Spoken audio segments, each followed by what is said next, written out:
Well was an ugly, useless poor child, who accidentally awakened the galactic god's powers to erase the existence of humanity, but kept hiding his abilities to appear ordinary. His family were the brokies Andrew Tate warned you about, as his only meals were a piece of bread with rotten soup. And although their entertainment was counting the shit stains on their disgusting walls, he was glad that he finally had a family, because in his previous life, he never had anyone to come home to, and even though he was able to cook any meal he wanted, the loneliness kept eating away at him until he choked on his meat and died from the depression. So when all his brothers abandoned him for being the ugliest piece of shit, he spent the rest of his life reading the ancient texts until he found a mysterious ball that could measure his magical aptitude. But when he decided to try using his powers, the orb glowed with a shimmering light, and a man sensed his magical energy from the enchanted forest. However, Will began searching through the library for a guidebook. But when his disgusting father appeared, he told him to stop being useless and collect firewood from the forest. So when he arrived, he tried channeling his inner mana to release his ultimate ability.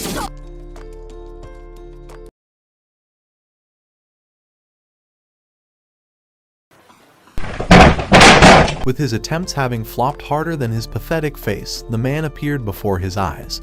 But when he realized Well was afraid, he threw his stick away, introducing himself as a magician. However, the magical weight within the stick pulled down a rock, but when they stared down from the cliff, they realized it fell on top of a boar. Just as it noticed them, the beast began charging up the mountain.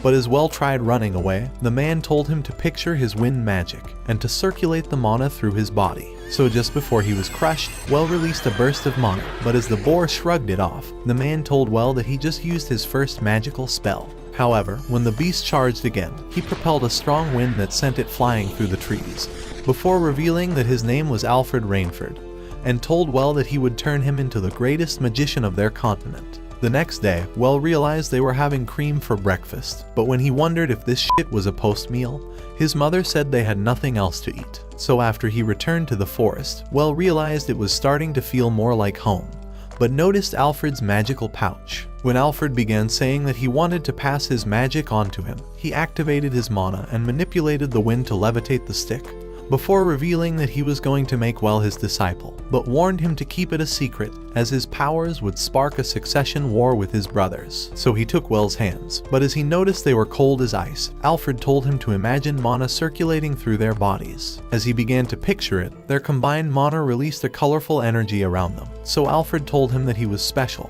because even though he was ugly, he would surpass his magical abilities. Meanwhile at the house, Richard found the crystal ball.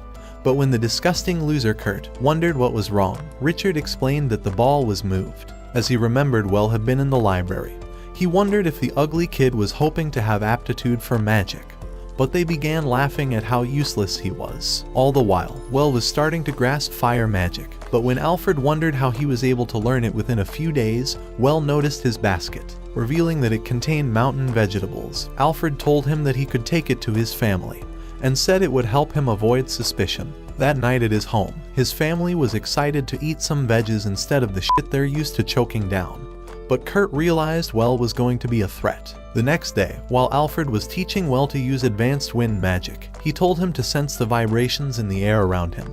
But when the nuisance sensed a bird, he threw down a rock. Drawing in his mana, Well released it into the air, manipulating the wind to propel the rock, until it knocked down the bird. The only way he learned how to master control of his magic was by spending hours practicing, while playing the sponsor of today's video, Silver and Blood Requiem, the greatest gothic-themed strategy RPG game ever made. Because with its polished anime art style visuals, you would delve into the eternal struggle of life versus death, carving your own legend into a world teetering on the edge of chaos. On the continent of Minxis, there are 3 distinct bloodline powers: Black Blood, Silver Blood, and Red Blood. Each bloodline is represented by a different faction.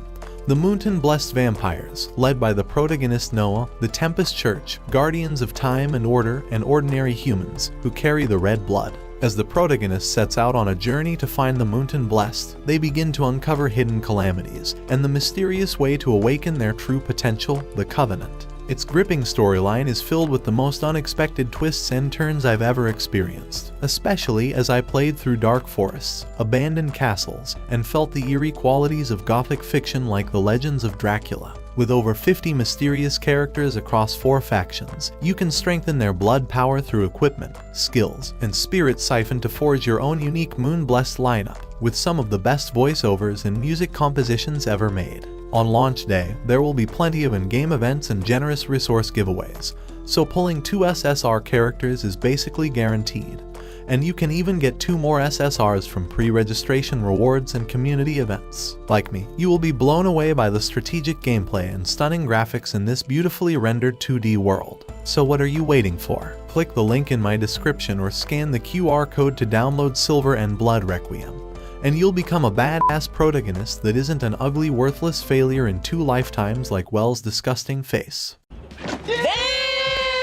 A few minutes later, they began eating grilled meat, but as Alfred warned him to never go deep inside the forest, he said it was filled with monsters that could end his life. However, when Well remembered that Kurt had been spying on him, he began wondering how he could get him off his tail. But Alfred told him that the loser must have discovered he could use magic. With Well starting to freak out, Alfred wondered if he was willing to become the next lord. But Well told him that he couldn't stand Kurt's ugly face. However, when he revealed that he wasn't sure what to do with his worthless life, Alfred suggested he become an adventurer, and said the whole world was waiting for him. At that moment, darkness began consuming his body, but he managed to hold himself together, hoping to finish what he had started. That night, after Well told his family that he wanted to become an adventurer, he explained that he wished to enroll at the academy after he turned 12. But even though the ugly bastard was happy to hear this, Richard told him that they were too broke to afford it. However, the following day, Alfred told him that he could work as an adventurer in Brightburg, explaining that children were hired as adventurers by merchant guilds, but said he needed to master traveling magic. Wanting to show off, Alfred activated his mana and took off towards the skies, rising high until he was beyond the clouds, and told Well that this was the world awaiting him. However, that night, the darkness returned to consume him, and Alfred realized he ran out of time. So a few days later, he told Well that their training was coming to an end.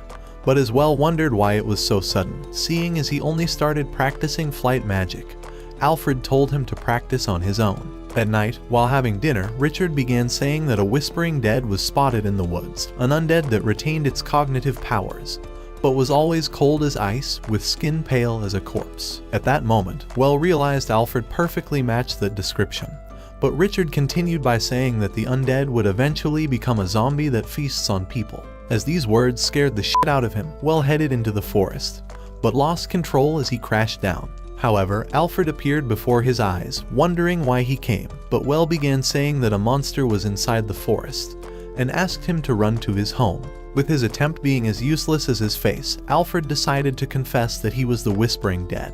And even though Well wouldn't accept that as the truth, Alfred told him that it happened 5 years ago. The Duke's son had contracted a deadly illness, forcing them to invade the enchanted forest for a cure. But when their army was outnumbered by monsters, even he was overwhelmed after running out of mana. However, he managed to live on because he had a strong desire to pass on his knowledge to a disciple. So he told Well that he was happy when he sensed his presence. Wanting to give him a final test, Alfred asked that he purge him, and said he would teach him holy magic. This holy magic was the only spell that could purge a whispering dead, so as he showed him the darkness that was consuming his body, he explained that he couldn't continue to preserve himself. Before he would become a zombie, he told Well to replicate his life force using mana, but as he began releasing his magical powers, the darkness overwhelmed Alfred. However, he told Well to increase his essence, but when he was afraid of erasing his master's existence, Alfred told him to remember everything he'd learned. As the memories flashed through their minds, Alfred asked him to put him out of his misery, so as Well decided on what to do. He thanked his master for everything. 次は僕が師匠の不安を。ありがとう、ベル。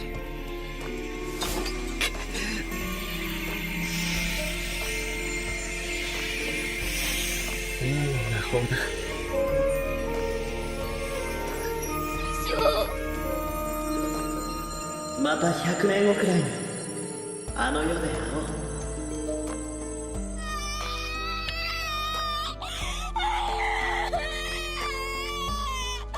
With his master's final words instructing him to do his best and do it smartly, Well thought he knew just what to do.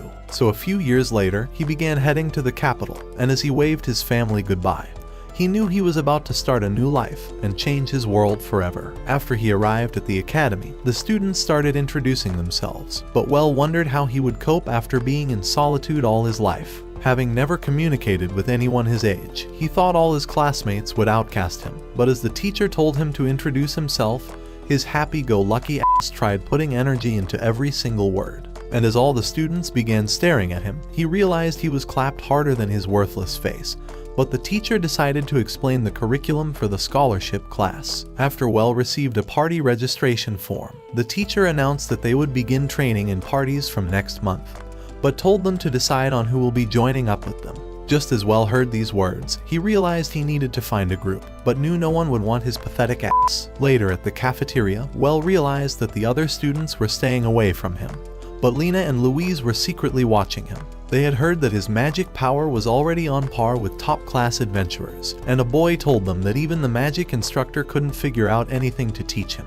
However, he thought they would be set for life if they could form a party with him, since they could remain together even after leaving the academy. At the same time, the other students began eyeing Well, so the boy proposed forming a group with him. He thought Well was appraising them and trying to decide if they were worthy of him, and just as the brain-dead chicks believed his words, he managed to persuade them to join his group. After they agreed, the boy introduced himself as Erwin, but Well was still trying to muster courage. As an ugly kid tried to shoot his shot at Louise and Lena, he told them that even though he looked small, his axe was big enough for both of them. However, he was convinced that his group would win Well over and recognize them as the Axe Trio, but Well wondered why everyone was having fun without him. A few days later, while the students were exchanging their game for cash at the guild, Lena, Louise, and Erwin were proud of their catch. However, when Well arrived, he extracted several beasts from his magic bag, and as the blue-haired wannabe ninja realized they were hopeless at impressing Well, he announced that he was giving up, as he thought Well was living in a whole different world. At the same time, the others decided to leave, so when Well tried suggesting they all grab something to eat, he realized the place was empty. The following day, Erwin, Louise, and Lena headed deep into the forest in search of game.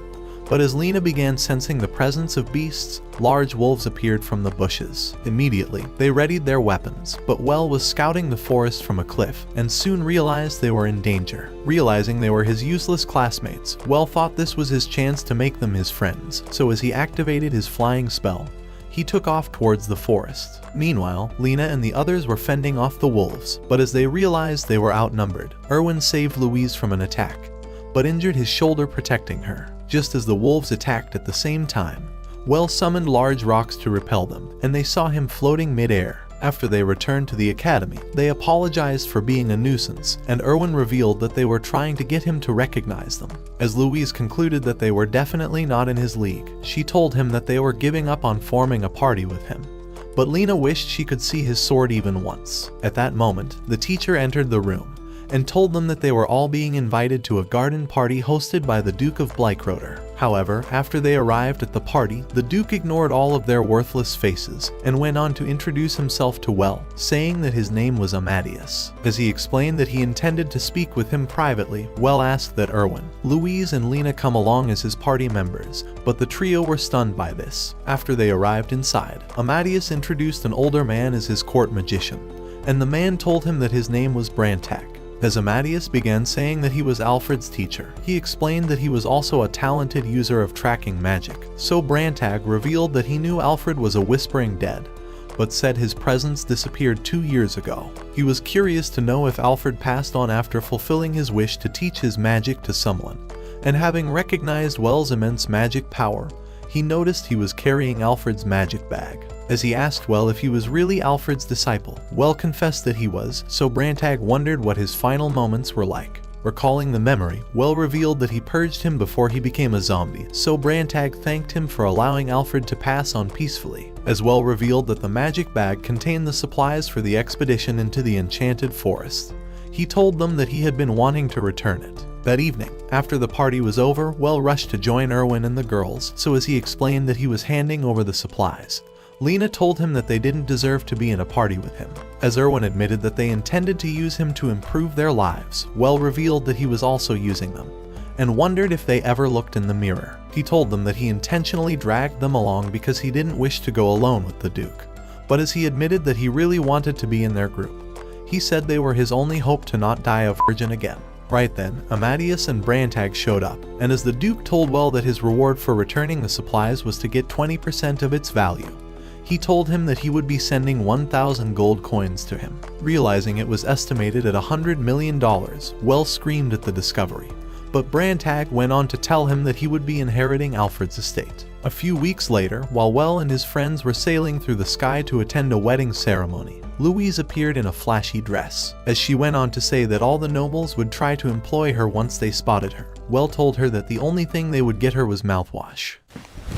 Emotional damage! Just as the loudmouth tried to walk, she tripped, but discovered that Erwin was in a far worse state, as the crybaby began saying that he was afraid the airship would fall. However, Brantag soon appeared, revealing that the magic airship couldn't fall out of the sky. But at that moment, thick clouds began gathering around their ship, and all of them were scared the ship would fall out of the sky.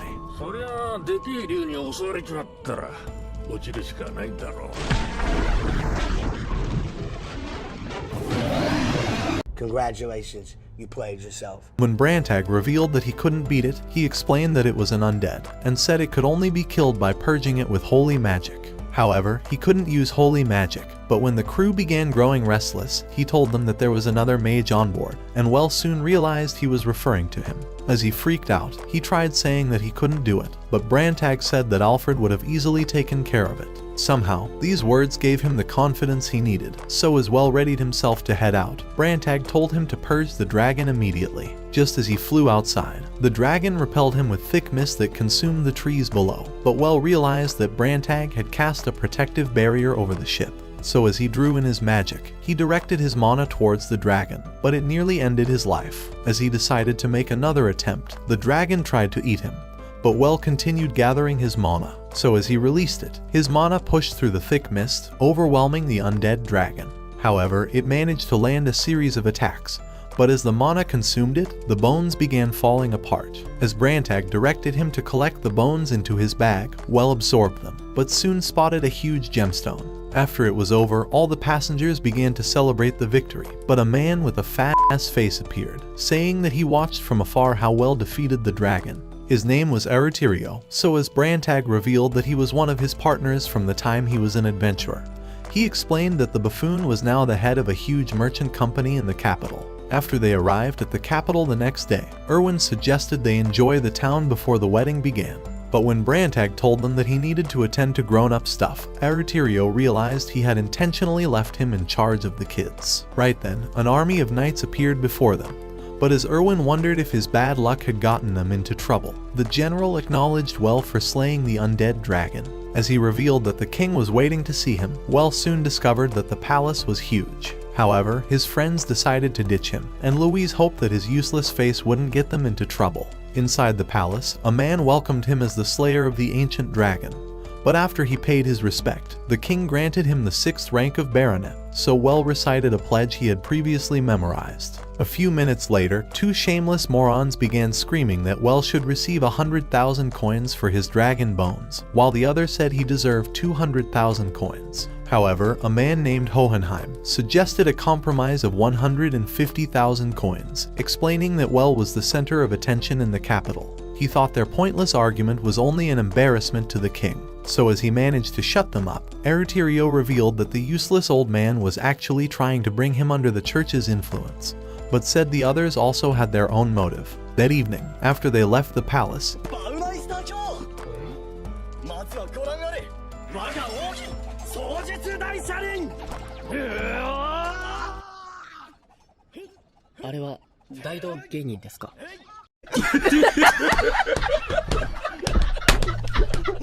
as Eritirio explained that he was trying to get him to hire him as a disciple, he reminded him that he was now a noble with a bright future, and revealed that the twin dragon medal he received had not been earned in 2 centuries. So just as the loser was taken away, Eritirio told Well to expect more losers like him around, and called it the price of fame.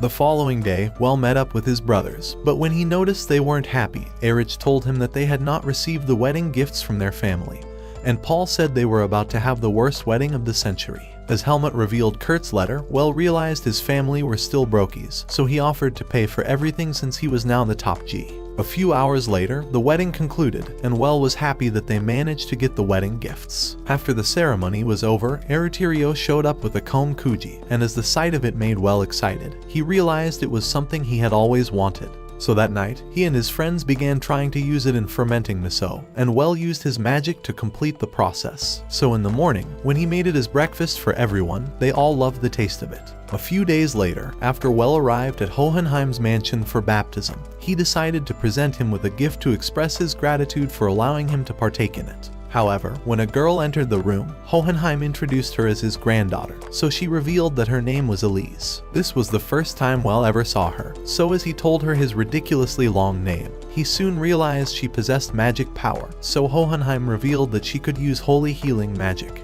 With the power known for its rarity, Well told her that she was incredible, and wondered if she healed people in the church. As Hohenheim said that she did, he revealed that she was revered as the saint. When Hohenheim went on to say that he wanted her to be married like every other regular girl, Well began wondering if he could join her long list of suitors.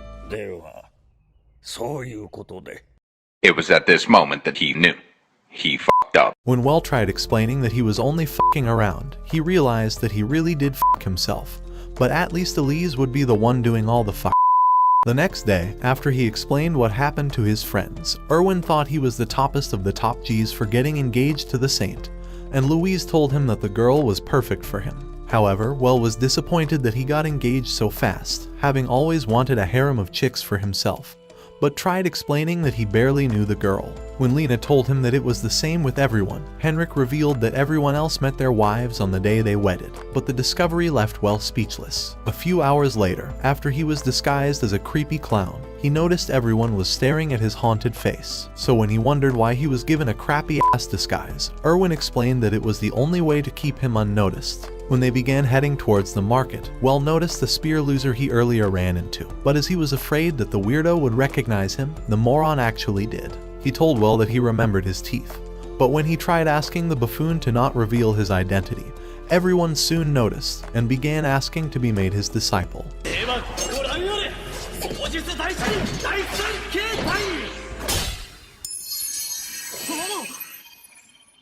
You're a victim! Back at the mansion, Henrik suggested that Well hire a disciple to turn down the other ass pains, so as Erwin offered himself up for the position, Well agreed without much thought. Later that day, he teleported to Hohenheim's mansion, but when he spotted the man inside, he managed to hide away. However, Elise found him hiding, but as she wondered why his creepy ass face was here, Well pulled her away. While they were on the roof, he told her that he wanted to talk with her, and asked what she really thought about their sudden engagement. Elise told him that it was nice, and said that every girl would be curious to know just how huge his Excalibur was. As she went on to say that his heroics were legendary, she told him that she was happy to be the wife of such a man, so Well was glad that his disgusting face wouldn't scare off the chick. That night, after Erwin revealed the news of being Well's disciple, the girls realized that the melon head had swooped up their opportunity, so when they tried saying that they wanted to become his assistant, Erwin told them to jump off a cliff. However, when Erich and his wife appeared, their lovey-dovey act gave Louise the perfect ideas she needed, so she told Lena that they could become Well's concubines. Just then, Well entered the house, so Louise suggested they commence their Operation Concubine Seduction.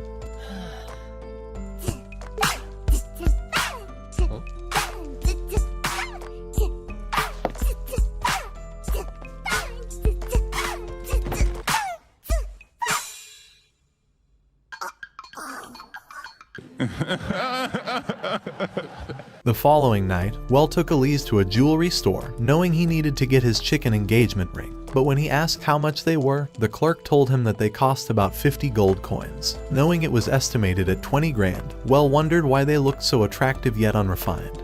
But as Elise began saying that he didn't have to buy her something expensive, Well told her not to worry about it. Just then, he noticed a glittering ring, and as he offered to take it, he wondered how much it was. So the clerk revealed that it was 300 gold coins. Realizing it was estimated at more than $100,000, Well knew it was only a matter of time before his ass went broke, but decided to buy it anyway. While they were returning to Hohenheim's mansion, Elise wondered if he bought the ring because it had a magic stone, explaining that it was capable of storing great magic power, but Well told her that he had no idea. He explained that he only chose it because it looked good on her, so as he revealed that he had been feeling the pressure of suddenly being called a hero, he told her that he wasn't even that brave. He could only wonder how she managed to cope with being called a saint, but as he remembered that the ring could store magic, he decided to give it a try. At that moment, it began glowing with a red light, and as it released a beam that revealed the solar system, Well thought it was incredible. The following week, while Erwin and the girls were having lunch, Elise showed up at the house,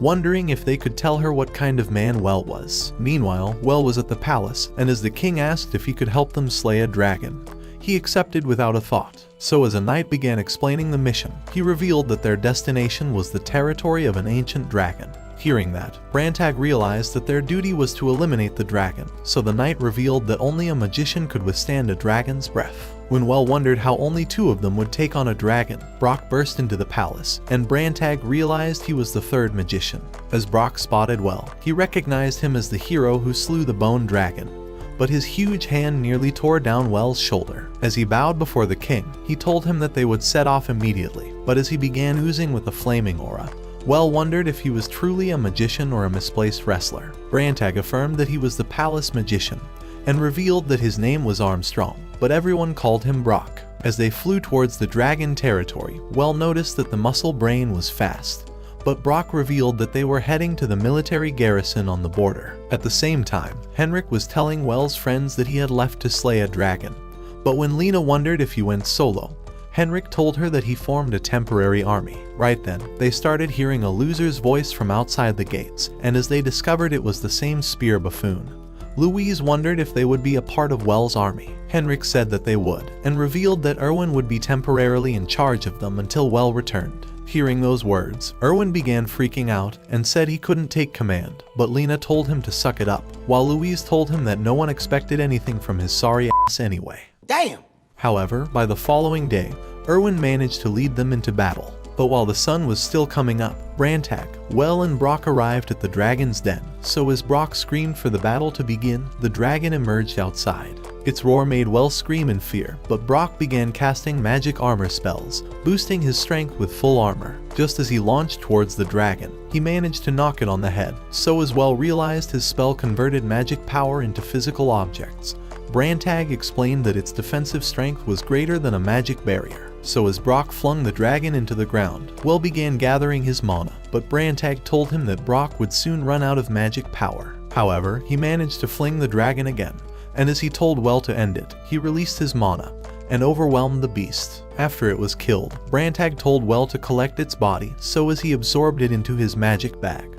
Brantag told him that he could make a fortune selling the dragon's parts. However, when Well began thinking it was over, Brock told him that the battle was only just beginning. But when Well wondered if their next enemies were weaker, Brantag told him that they had the numbers advantage. Outside the battle zone, Elise and other nurses were treating injured soldiers, but as they were running out of magic, Elise decided to help out. However, more wounded soldiers continued to appear, and as they revealed that the front line was chaotic, they admitted that they were only holding out because of the mages. By the next day, the tents were filled up with more wounded soldiers, but as Elise was beginning to run out of magic, she decided to use the magic stored inside her ring. By the time it was dark, she was completely exhausted, but when a nameless loser found her, he told her that she was lucky to get engaged to Well. When Elise wondered if he was safe, he told her that he was, and revealed that Well was fighting on the front line, calling him a true hero. As more days passed, Elise was totally drained, and even her ring soon ran out of magic, but she asked for medical tools to continue treating the soldier. Just then, a knight announced that the troops were returning from the front line, and revealed that they won.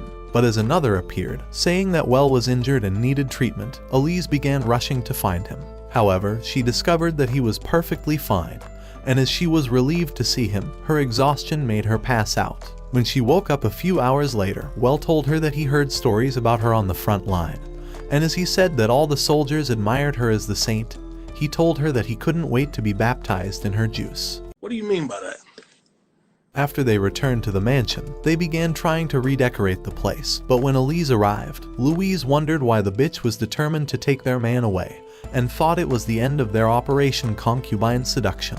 However, when Elise decided to ask Well if he was engaged to both of them, Well wondered if she wanted him to have concubines. When she told him that it was perfectly normal, Louise and Lena realized their opportunity, and announced their intention to marry him, so as Well agreed, he knew deep down that he was f***ed. A few weeks later, Helmut also married into a knightdom, but Paul told Well that they were only getting a wife because every girl wished to become his relative. Without his influence, he thought none of them would ever get a girl, and told him that he needed to be ready for the tournament. When Well wondered what that was, Henrik explained that it was a martial arts tournament the kingdom hosted once every 3 years, and told him that all nobles were supposed to participate. However, there were no mage divisions, so Paul told Well that he would be in the swordsmanship division, as he revealed that the use of magic was forbidden.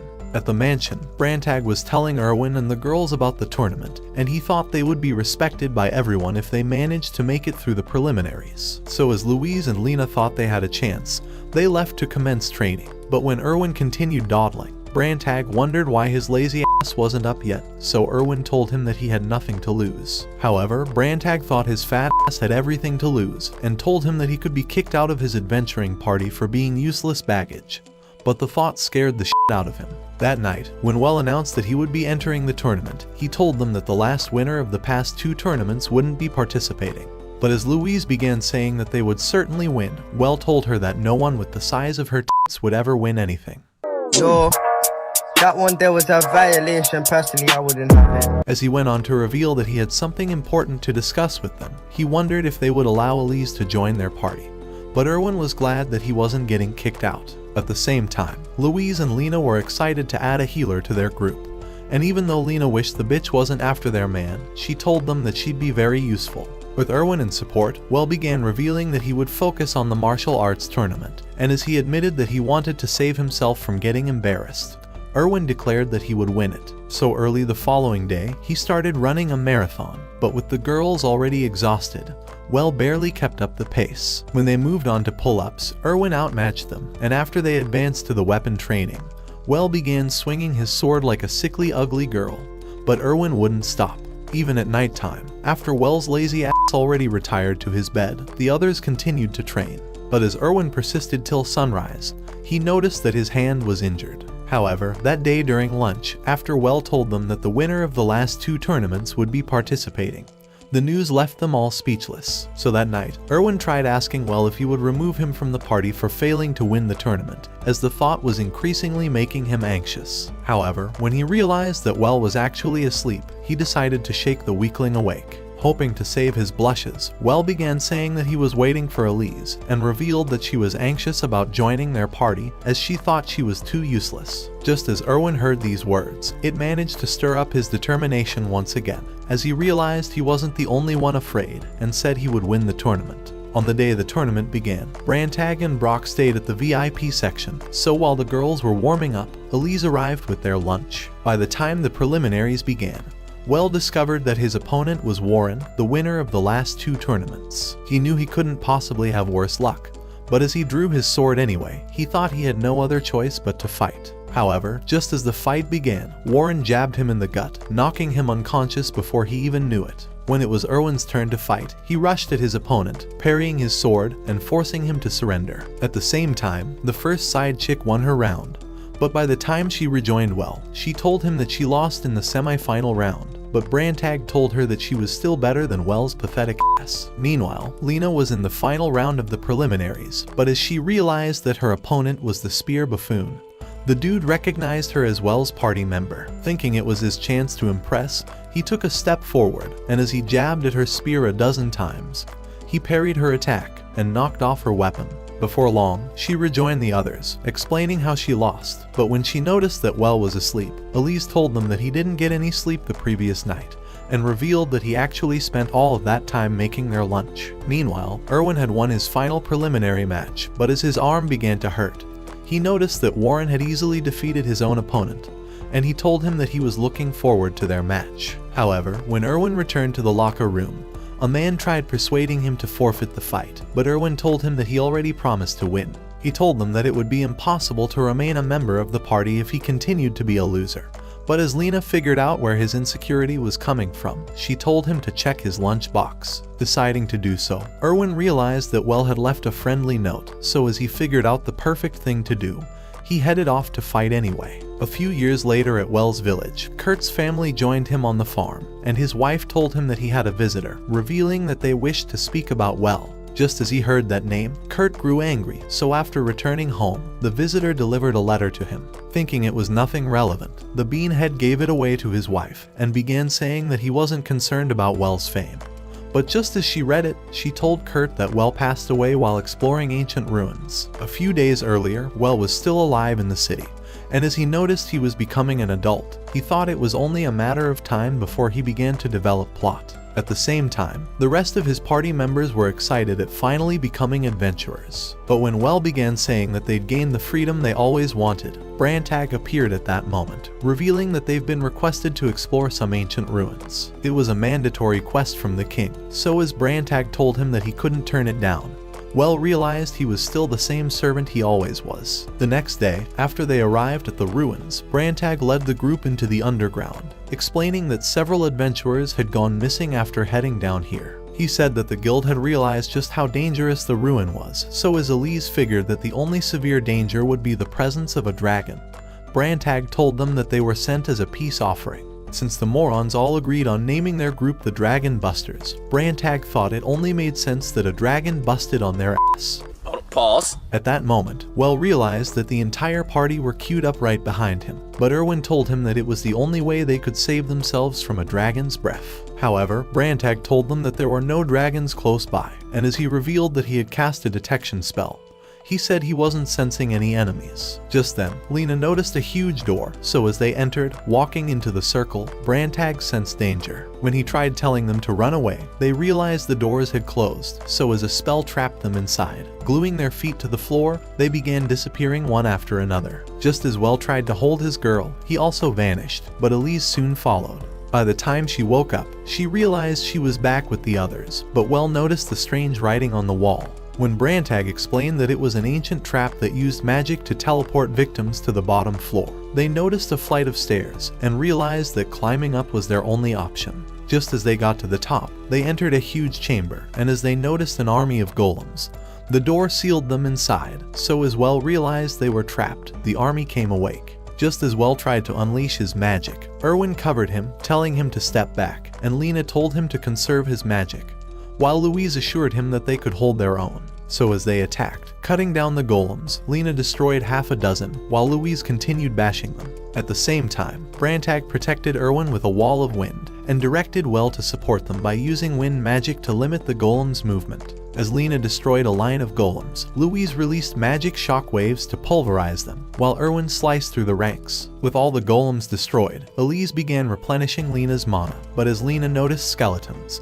Brantag revealed that they were the adventurers who were sent to explore the place. At that moment, Louise spotted a new army of golems, and as she warned the others, they went off to battle. Meanwhile in the palace, the king was worried that they had been gone for 5 days, and he wondered why rumors were spreading about their demise. At the same time, the fat disgusting pig responsible for the rumors was telling his useless servant to give Kurt the letter, and to encourage him to have his sons come up as Well's successors, as he hoped that Well was really dead. Meanwhile in the underground, Well's party were still battling the golems, but as Well was already exhausted, he soon passed out on Elise's shoulder. By the time they moved up the stairs, they continued the battles, and even though they were drained, they managed to hold up, but Elise noticed that Well was nearly out of breath. After they made it to the final chamber, they noticed it was empty, but as Erwin was excited, the dragon golem woke up, but Brantag cast a barrier to protect them. Just as Well supported him, a golem pierced Lena from behind, so as light filled up the room,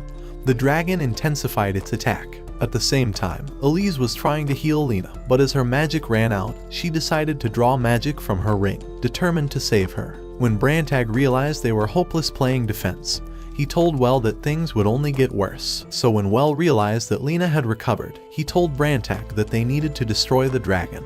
Even though its body was made out of mithril, he thought they could kill it by concentrating their remaining magic. So as Brantag decided to channel his magic into him, the barrier began expanding. But Brantag grew exhausted. However, he saw the spirit of Alfred inside Well, so as Well continued overpowering the dragon's breath, his magic grew thinner, and he knew he couldn't keep up. As Elise appeared for support, she told him that her spell was called Miracle's Light.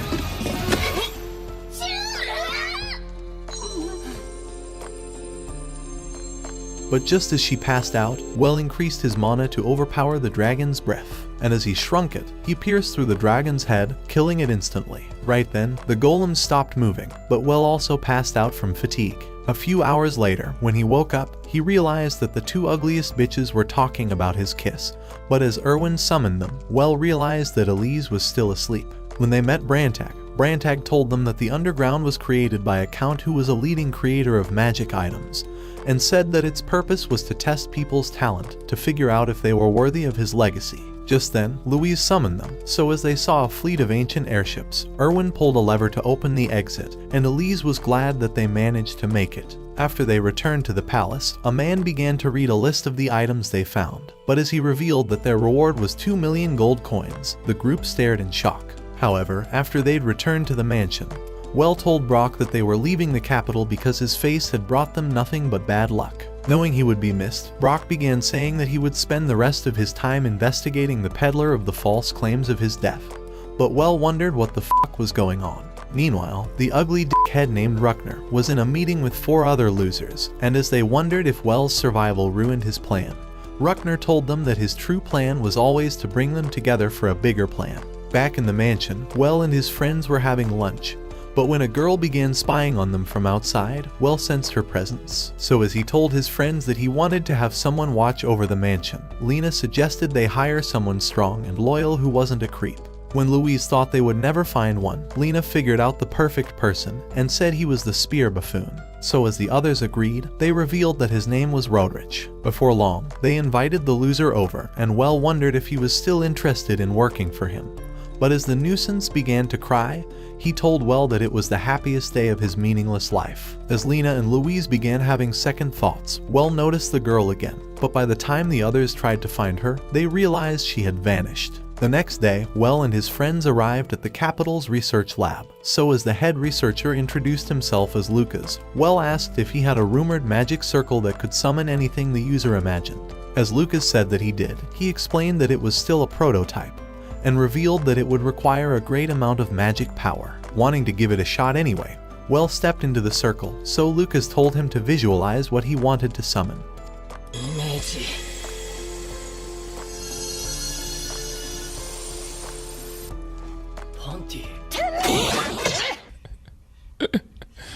Sensational. Lucas was impressed that he managed to summon a girl's underwear, and knew that dragons were not the only things he slayed at night, so Erwin thought being a perv ran in the family. As Well decided to make a second attempt, the girls tried to protect their underwear, but Well was excited that he managed to summon something else. However, when they began leaving the research lab, the pink-haired girl continued spying on them, and as she thought they were up to no good, they teleported instantly. So that day, she decided to snoop around the mansion, but noticed that they were having a party. When Well appeared, and revealed that he used the research lab's magic circle to summon a catch from the Northern Sea, he told them that it was called tuna. Just as they decided to have a taste, they thought his tuna was delicious, but the sight was making the pink-haired girl climax. A few minutes later, Rodrich began telling Well that he'd found the culprit spreading rumors of his death, and revealed that it was Ruckner. As he went on to explain that the useless man was the Lord Commissioner's brother, he told Well that he was only using him to unseat his brother, and further revealed that he had dispatched a messenger to his home. He thought they could catch him, but said he already took measures to silence him. So that night, a man told Ruckner that the entire city was suspecting him of a conspiracy to eliminate Well.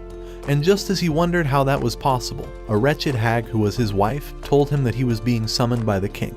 At the same time, Rodrich was telling Well that he was responsible for the rumors, and he was certain that it would make Ruckner face some degree of investigation. Even though he wouldn't be punished, Rodrich hoped that the fatso would learn a lesson. All the while, the pink-haired bitch was still spying from outside, but as she couldn't take it anymore, she broke down the door. As she began walking towards Well, Erwin tried to stop her, but she easily hurled him aside. So as she rushed towards Well, he thought she'd attack him, but she began eating his meat. Right then, a man arrived, and told them that her name was Wilma, revealing that she was his daughter. The man was the Lord Marshal, so when he asked the girl what she thought about Well, Wilma revealed that she had been spying on him because she needed to be certain that he could feed her, and told him that he passed. While Well was trying to make sense of her words, the ugly glutton began asking Elise for fatty tuna, so the Lord Marshal revealed that his daughter only cared about food. As Brantag revealed that it was the hero syndrome, He explained that magic was constantly running through her muscles and enhancing her body every time, so the Lord Marshal told him that eating all the time was the only way to replenish her energy. However, when he asked Well if he was willing to take her on as a bodyguard, or would even add her to his harem, Well tried saying that his daughter was flatter than a deck. But at that moment, Duke Bleichroder appeared and told Well that he had a request for him. It was at the same time Ruckner's useless servant was delivering the letter of Well's passing. But just as Kurt learned that his children would inherit Well's estate, the news made the smug loser excited. However, when his wife screamed in shock, Kurt soon discovered that Well and his party had arrived outside. A few minutes later, Brantag began revealing the story of the former Duke who died in the enchanted forest with Alfred, and explained that the corpses of all the soldiers had become undead. For that reason, he told them that the king had requested they purify all the undead. But the moron banged on the table, saying that he wasn't sending any of his troops. With Erwin noticing him for the first time, he wondered who this loser was. But as Louise reminded him that he was Well's useless brother, Brantag told Kurt that they would be handling the purification task, but said that the only reason they came was to discuss how to handle the monsters they'd defeat during that process. As Kurt immediately claimed that the forest was his domain, he told them to pay tribute after converting any raw materials they acquired from the undead into coin. So as Brantag promised to do so, he told him that they intended to negotiate the rate of tribute. When Kurt asked the village chief what percentage they were supposed to receive, the chief told him 30%. But with Kurt wanting to prove that he was a real ass, he decided to ask for 50% instead. He told them to leave if they couldn't pay it, but when Herman wondered what they intended to do with the arms and armor of the purified soldiers, Brantag told him that they only intended to recover them. That made him happy, but when he tried explaining to Kurt, the dickhead told him that there was no need to recover their belongings, as he went on to say that all of their soldiers were poor. He thought their belongings were better off getting converted into raw iron for new equipment, causing Erwin to realize this loser was off his meds. When Elise offered to conduct another funeral after the purification, Kurt told her to back her ass down and said she was only after gratuities. But as Well realized just how much of a jerk his brother had become, he began wondering how he became so toxic. So that night, while they were having dinner, he asked if Kurt had always hated him so much, but Herman told him that Kurt lost all reason after he left home, as he was afraid that he would return to steal his position. At that moment, Herman's wife arrived with a pie, and as Wilma went right down to business, Marlene told Well that her grandfather was one of the undead in the forests. When Well promised to search for his belongings, Marlene grew excited and began saying that he was nothing like his useless brother Kurt. She thought he'd make a perfect heir, and even when Herman tried shushing her, she told him that it was what everyone wanted. But Lena realized Well was about to get caught in a succession battle. The next day, when they arrived at the forest, Well suggested they lure out the zombies, so as they began yelling insults at the fallen soldiers, the skies turned red and the undead began emerging from the forest. At Well's command, Elise prepared a magic circle, and as she released her mana to create a barrier, Well expanded the area of the purification spell. So just as they walked into the barrier, the spell purified them, leaving only their armor. When Erwin started to feel useless, Brantag reminded him that his job was to retrieve their belongings.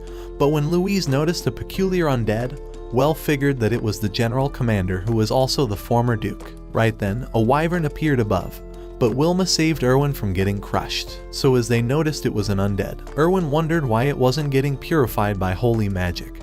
But when it tried to attack, Wilma axed it in a single attempt. So as the magic began to purify it, Louise noticed new monsters from the expedition. But as they also got purified, a few made it through, so the party finished them off. By the time they were done, it was already morning, but when they noticed the last one, they recognized him from his armor. It was Marlene's grandfather. So as Well and Elise drew closer, the zombie asked about his granddaughter, but as Well revealed that she now had her own family, he relinquished his sword. Knowing it was over, Elise released her purification spell.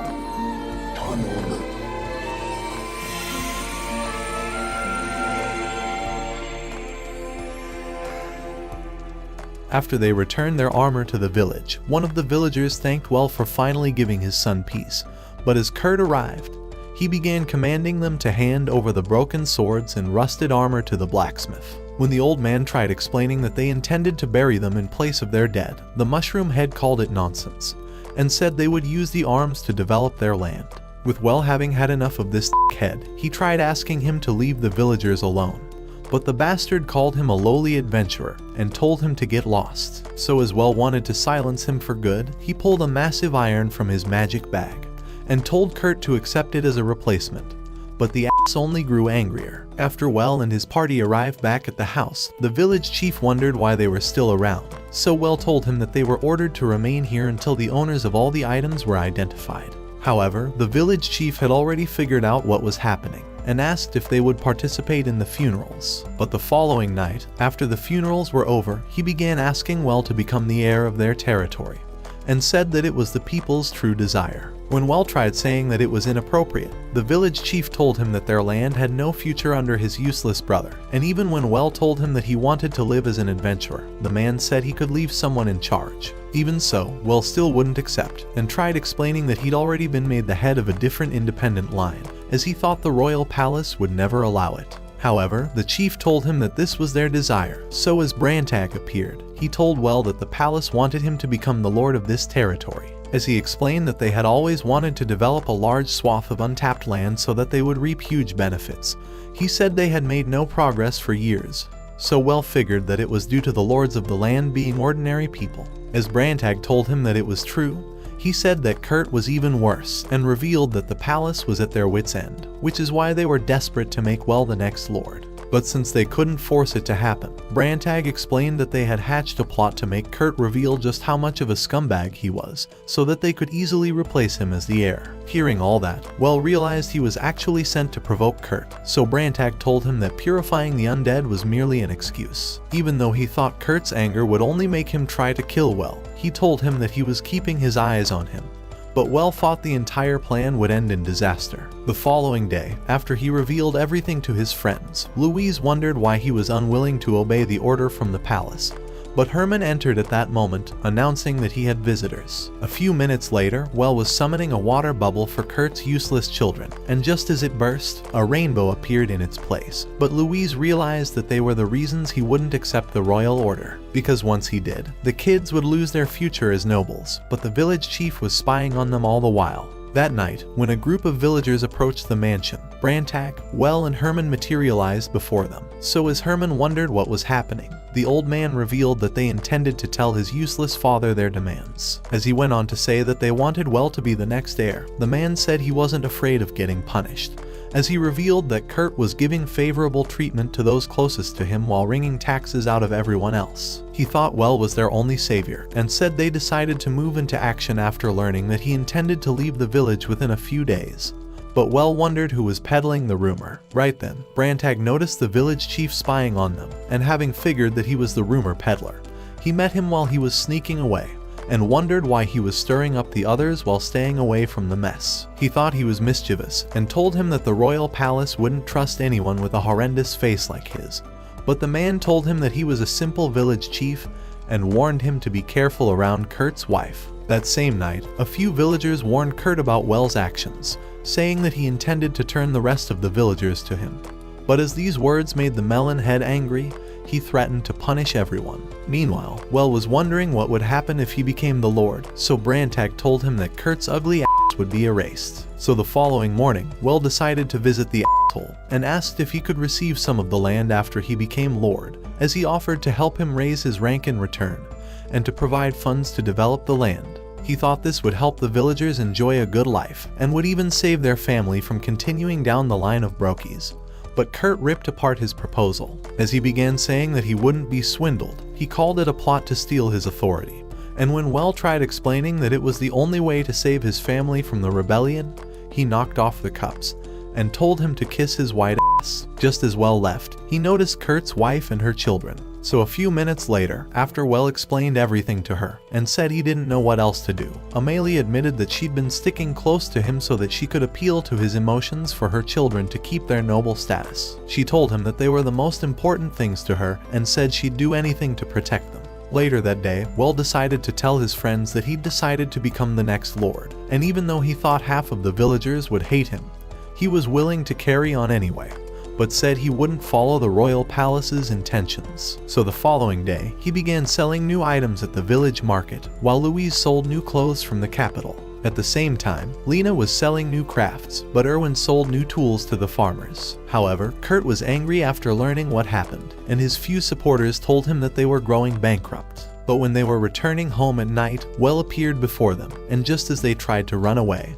they realized they were surrounded. The next morning, one of them managed to tell Kurt that the others had betrayed them, but as Kurt thought they were threatened by magic, the moron told him that they actually weren't. At the same time, Well was telling Rodrich that he managed to win them over by offering to train them in the capital, so that they would learn more about their craft, and Rodrich thought it was brilliant. That evening, Kurt realized that no one showed up for the village meeting, so as the meathead told him that they were now in support of Well, he revealed that Well had also given him an offer to train in the capital, and ran off. So that night, just as Kurt was about to head out on a killing spree, Ruckner's useless servant appeared in the forest. As he showed him a magic item, he told him that it was called the Dragon's Flute, and said it would certainly kill Well. When Kurt wondered how much he was charging for it, the man told him that it was for free, but asked that he show them favor after taking charge of the undeveloped lands. So Kurt thought it was a perfect deal. The following day, when Brantag sensed Kurt's presence in the forest, he told the group that the asshole was coming.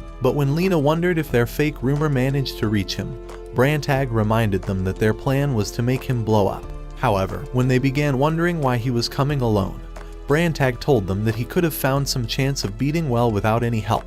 But a few minutes later, when Well met him, he asked him why he was here, but Kurt had already figured out that his party was hiding, and told them to reveal themselves. When they decided to do so, the deranged psychopath began telling Well that he was amazing for everything he managed to do, but said he'd always be the 8th son. So as he revealed his dragon's flute, threatening to blow it, Brantag explained to Well that he could summon dozens of dragons with it. He said that every dragon in the Rieg Mountains would rush towards them, and that even their magic wouldn't be enough to stop them. So Kurt told them that he was the only one safe from the magic item. Afraid for the villagers, Elise tried warning him that the dragons would annihilate them, but Kurt told her that they deserved it for betraying him, and said even his own family would suffer. His intention was to steal Well's assets, and to take charge of the undeveloped lands, so he revealed that he would easily have a new family. Just as he tried to blow the flute, Brantag shot a blast that repelled on it, but when Kurt realized it was unbroken, he said victory was his. So as he began playing the flute, a mystical aura started oozing from it, and just as the skies turned, malicious spirits began swirling around him. As Wilma stopped Well from getting closer, she told him that she had a bad feeling about it, so Lena revealed that the spirit was Malice. At the same time, Brantag began explaining that the dragon's flute was a legendary magic item that couldn't be easily obtained, and said that Kurt was tricked into accepting the Flute of Malice instead, because although it drew in malicious spirits from the surroundings and gave its user powers to defeat his enemy, their soul would eventually be converted into a ghoul. Hearing these words, Well realized his useless brother was f***ed, so as the asshole continued playing the flute, he turned into an undead. With Well in shock at the sight, Brantag tried telling him to use his holy magic to purify it, but just before it could attack, Elise unleashed her holy magic. However, when she couldn't overpower the undead, Well decided to support her, and told her to expand the purification magic. As they did so, their combined magic consumed it, and its fragment exploded. However, a fragment of Kurt's soul flew towards the capital, and while Ruckner and his group of schmucks were having a dinner party, it crashed through their window. Just as Ruckner recognized Kurt, the fragment consumed them all. The following morning, after Well learned everything that happened, Rodrich explained that a fragment of the Malice was guided here by Kurt's hatred, and said it would be dangerous to have Amelie and her children live in the capital. As Well agreed that they would be considered the family of a criminal, Rodrich told him that their lives would only be a living hell. So a few days later, after Amelie and her children began living with Herman, Well told Brantag and Brock that the villagers still hated them, and said he was disappointed that he couldn't save a single person. Wanting to distract him, Brock revealed that they found no lead on the flute, but Brantag thought it was all part of the palace's plot. That night, after their dinner, Well tried asking Elise if he seemed out of touch with reality, so when she told him that he felt far away even though he was close, he thought it was due to the fact that he had not accepted this world. He told her that he would try to become a proper noble, so she told him to do his best. The following week, while he was at the palace, the king announced that he was being granted all the undeveloped lands,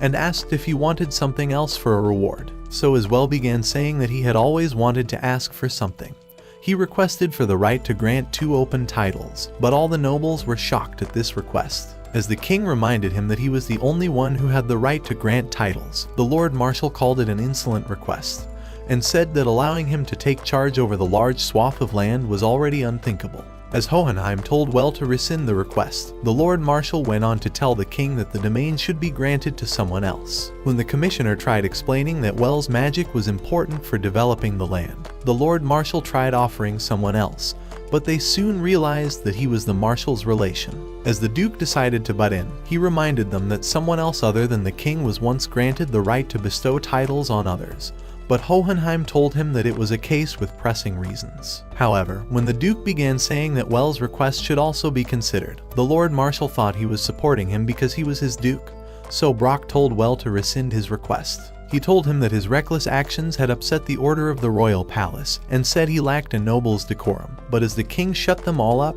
he affirmed that Well would develop the lands, as he reminded them that the development of the undeveloped lands was their kingdom's greatest priority. He said they needed him to put his full effort into it, so he bestowed Well with the right to grant 2 titles. In addition, he granted Well the 5th rank and the title of Count, so Well recited the pledge to serve the people. When he visited Amelie and her children, he swore to give her children the noble's titles he obtained today. But just as he was about to leave, she asked him not to worry about Kurt's death anymore. By the following week, they had begun clearing the lands, and Rodrich directed Well to clear another area, explaining that Hohenheim intended to build a church on it. All the nobles had taken a portion for themselves, but as the others began arriving at that moment, each with a request of their own, Well realized he was reincarnated into hell. At the very least, he now finally had someone to come back home to, and would never have to worry about choking on meat anymore, as he now had 4 bitches to choke on his meat. Make sure to click the link in my description or scan the QR code to download Silver and Blood Requiem, and immerse yourself in the most epic vampire experience, where strategic gameplay meets stunning 2D visuals in a world of eternal darkness. Blood memories awaken, the path home begins. Take part in a fun little web quiz, find out if your blood is black, silver, or red, and win some awesome in-game prizes. Watch this next video. Till next time, my fellow legendary plot masters.